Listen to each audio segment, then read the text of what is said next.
नमस्ते और एक बार फिर स्वागत है आपका बोरिंग हिस्ट्री फॉर स्लीप में। आज रात हम वक्त में पीछे, बहुत पीछे जाएंगे। उस दौर में जब सड़कें कच्ची और सफर लंबा हुआ करता था, जब रातें अंधेरी और अनजान खतरों से भरी होती थीं। आप कल्पना कीजिए, आप 18वीं सदी के हिंदुस्तान में एक मुसाफिर हैं।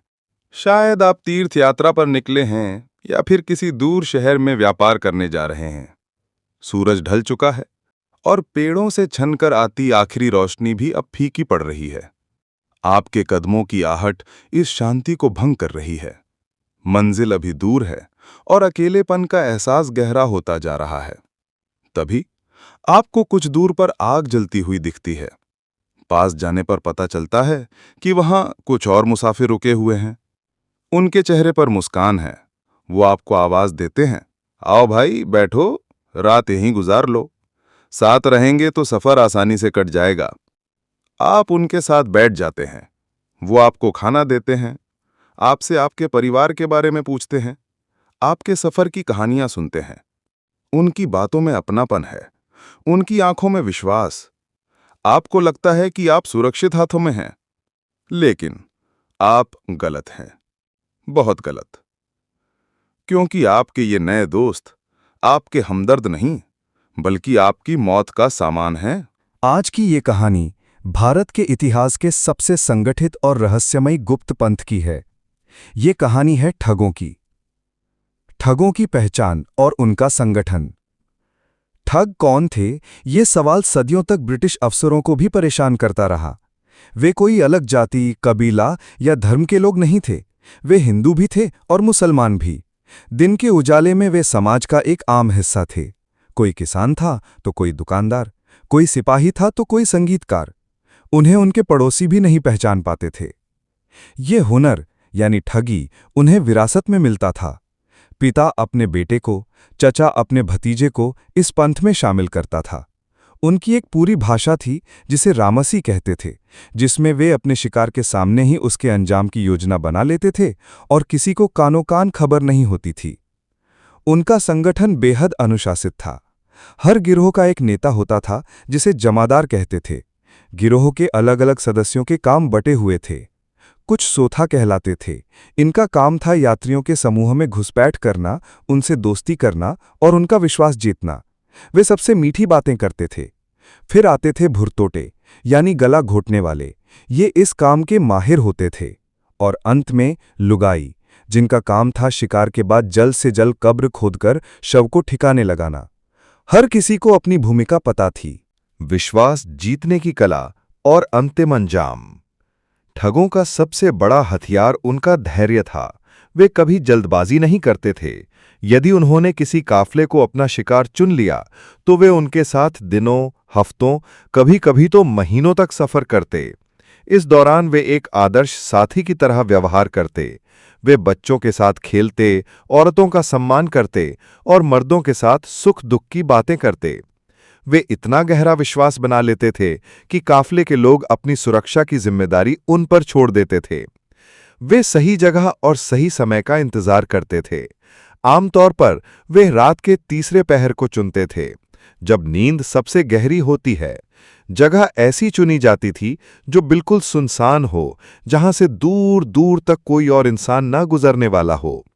जब उनका नेता, जमादार, अपना निश्चित इशारा देता, जैसे कि तंबाकू लाओ, तो पल भर में सब कुछ बदल जाता। इशारा मिलते ही हर ठग अपनी जगह ले लेता, बिना किसी आवाज के।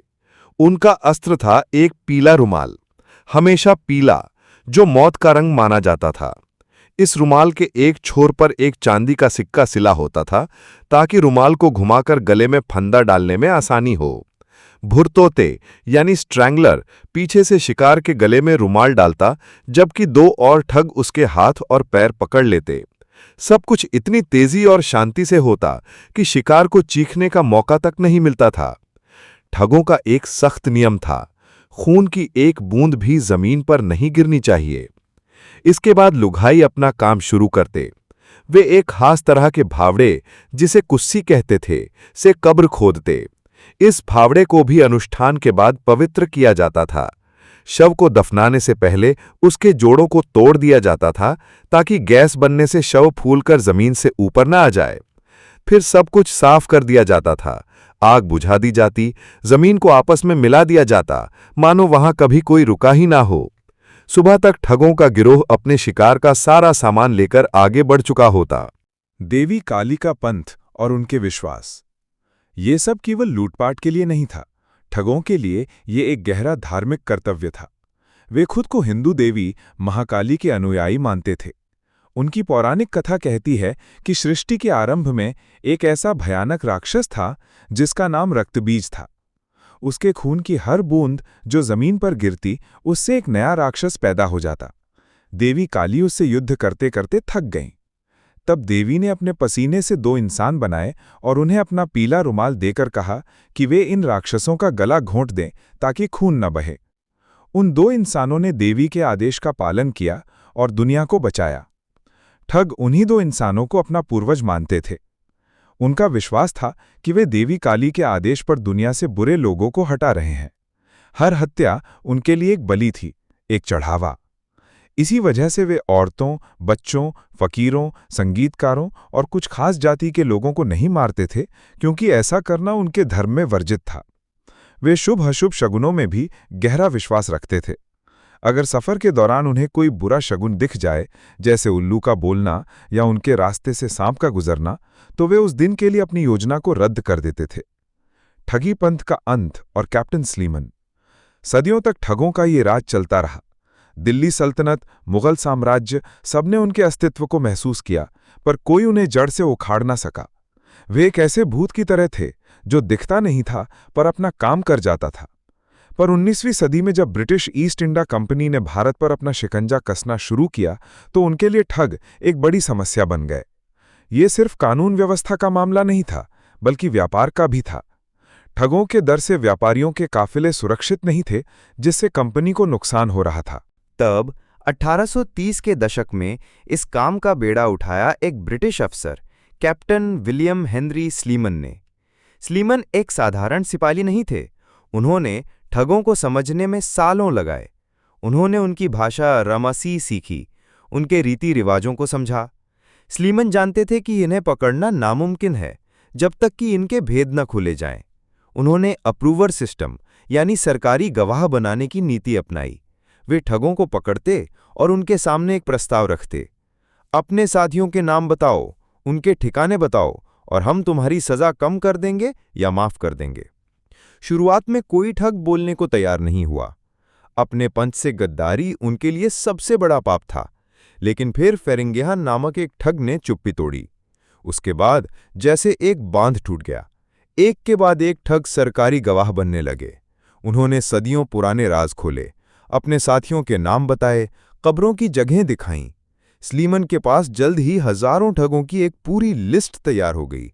एक बड़ा अभियान चलाया गया। हजारों ठग पकड़े गए, उन पर मुकदमे चले और सैकड़ों को फांसी पर लटका दिया गया। विलियम स्लीमन के इस अथक प्रयास ने सदियों पुराने इस पंथ की कमर तोड़ दी।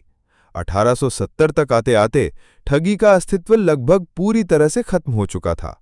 ठगों की कहानी मानव इतिहास के सबसे अंधेरे और हैरान करने वाले अध्यायों में से एक है। ये कहानी है विश्वास और धोखे की, धर्म और अपराध की, और इस बात की कि कैसे इंसानी चेहरे के पीछे बिल्कुल अनजान एक पूरा गुप्त संसार पल सकता है। सदियों तक वे चलते रहे, हमारे और आपके जैसे लोगों के बीच, बिना पहचाने गए, बिना रोके गए। उनकी कहानियां अब सिर्फ इतिहास की किताबों में कैद हैं। अब अपनी आंखों को बंद रहने दीजिए और अपने मन को बिल्कुल शांत कर लीजिए। इतिहास के साए अब बहुत दूर हैं और आप यहाँ बिल्कुल सुरक्षित हैं।